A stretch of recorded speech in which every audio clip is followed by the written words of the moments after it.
You are listening to me talking to myself. Welcome to the podcast where I share useful tools to create more space, more freedom, inner peace, connection, and life on purpose.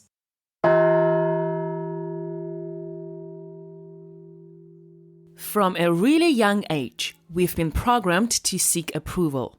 Approval tells us that we are worthy, we belong, and we are part of the group. We constantly try to get approval from others and do everything we can to avoid the opposite, which is rejection. This creates a serious issue for those who seek to grow and evolve to another level.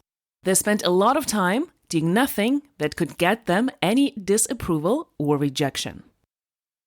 Rejection is something that prevents us from having self-confidence. When we are afraid of being rejected, we will not be confident because we will be in fear instead of in confidence. We might experience rejection when we set boundaries. Boundaries are always something that we do for ourselves. When we set boundaries and to risk rejection, we choose truth or people-pleasing. And this can be very challenging. When you're a people-pleaser, you're basically telling people what they want to hear, and you're doing it because you want to change the way that they perceive you or think about you. So, for example, if they ask you to do something, you say yes, even though you do not want, in order to people-please them. Or you tell them things that aren't true about them in order to people-please them. So they will feel differently about you. It's inauthentic, and you end up being a version of yourself that isn't you, and people like you for some version of yourself that isn't you.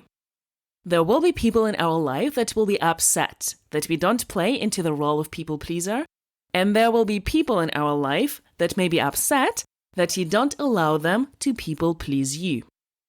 When we grow and evolve, we often want to bring other people with us. That sounds like a great thing. It sounds like a generous thing. But what it is doing sometimes is actually harming us and the people that we are bringing along. We might need to let go of some relationships and friendships. If we don't become who we meant to be, then none of our friends and people around us will be true friends because they won't really know who we actually are, fulfilling our potential and being the version of ourselves that we want to be. We change, which is a natural process of life, and some people might not like it. So how do we know when to let go of friendships? Some relationships have a season and some relationships complete themselves.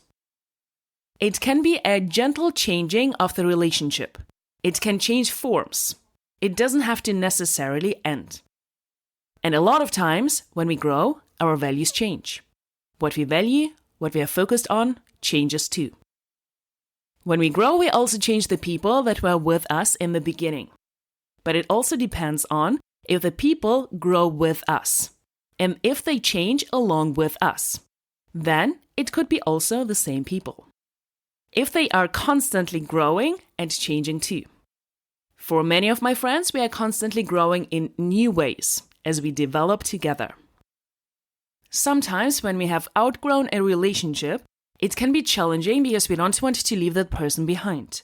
We don't want to reject them. We don't want to feel rejected either. The fear of rejection is a primitive fear because we don't want to be rejected from the group.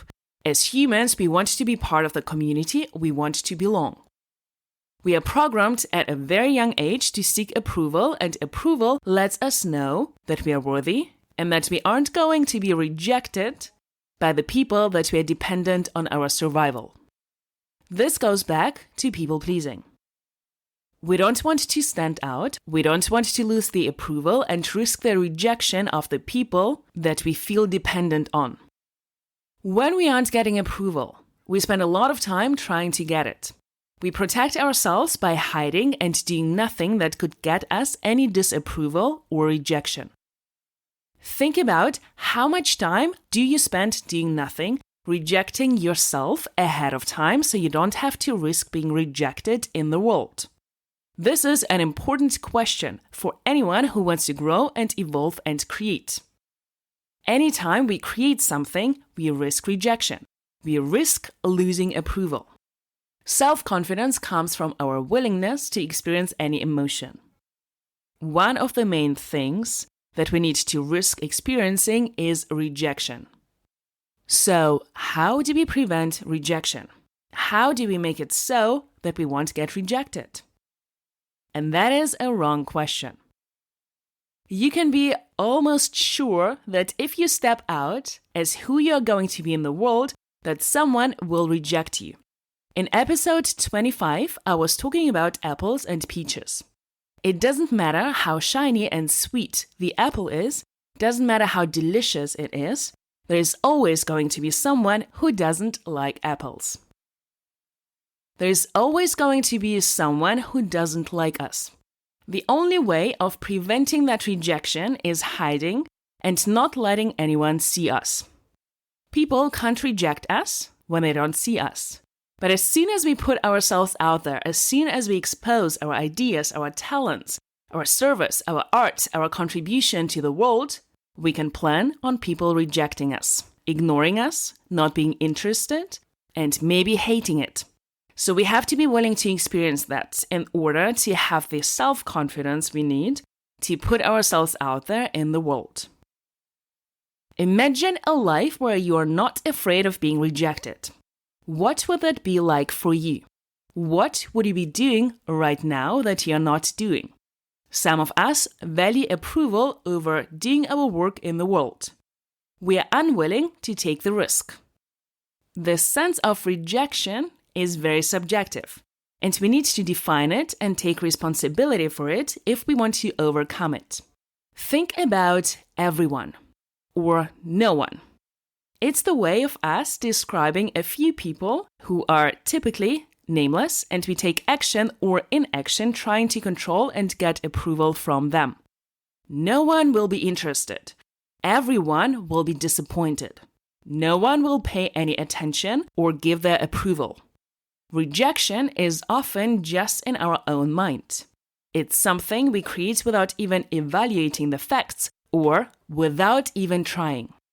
The answer for dealing with rejection is self-confidence. It's our willingness to feel it. Saying, I am willing to be who I am. I will not reject myself in order to prevent rejection from other people. We have to be willing to lose someone's approval in order to gain our own. The pattern for so many of us is to seek others' approval and eliminate the possibility of others' rejection at their own expense. We simply reject ourselves in order not to be rejected. We are experiencing rejection anyway. We might as well experience rejection doing what we love and being who we are and want to be. The solution is to risk everyone's rejection but our own. To be willing to be disliked by everyone if it means loving ourselves and honoring our true desires. What will happen when we do this is we get outside approval so much more when we approve of ourselves first. No matter what, other people always follow our lead. We are teaching them how to treat us. Every feeling we experience comes from our thoughts. Every feeling we experience comes from a thought we are thinking. Therefore, anytime we feel rejected, we are the ones causing it by what we are thinking. Think about the thought that causes it. Remember that rejection isn't something that happens to you and then you feel horrible. You have to think a thought in order to feel rejected. It's really important to remember because otherwise we are going to feel powerless. We are going to feel like someone else is causing it. Have you ever been rejected by someone about something and it didn't hurt at all? Someone tried to make you feel rejected and it didn't work. It happens too. Rejection is a feeling caused by a thought, not by someone else. If someone rejects you, you never even have to feel rejected. Notice how different your life would be if you didn't have the fear of being rejected. Think about rejection as the primitive fear. There is nothing wrong with feeling it and experiencing it. It just means we are human. Self-confidence will come from our willingness to be rejected. People pleasers are not willing to be rejected, and perfectionists try to prevent it.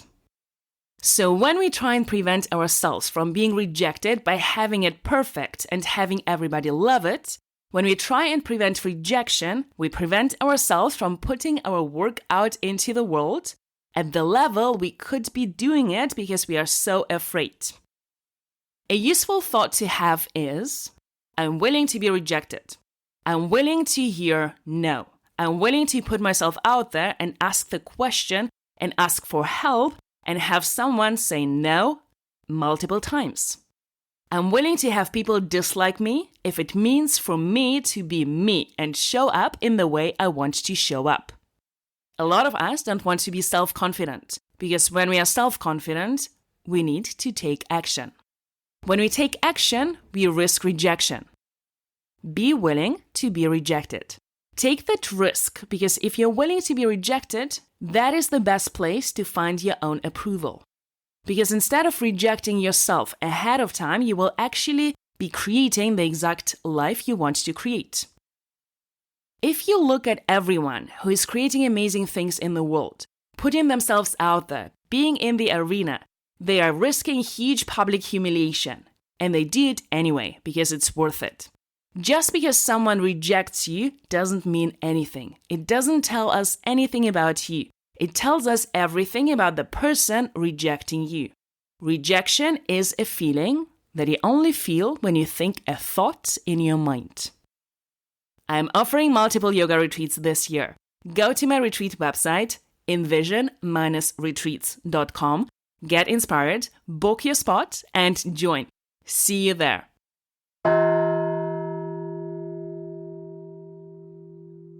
Thank you for being curious. If you enjoyed listening, rate, review, subscribe, share, and join the conversation. Do not miss out on yourself, your power, and what is possible for you.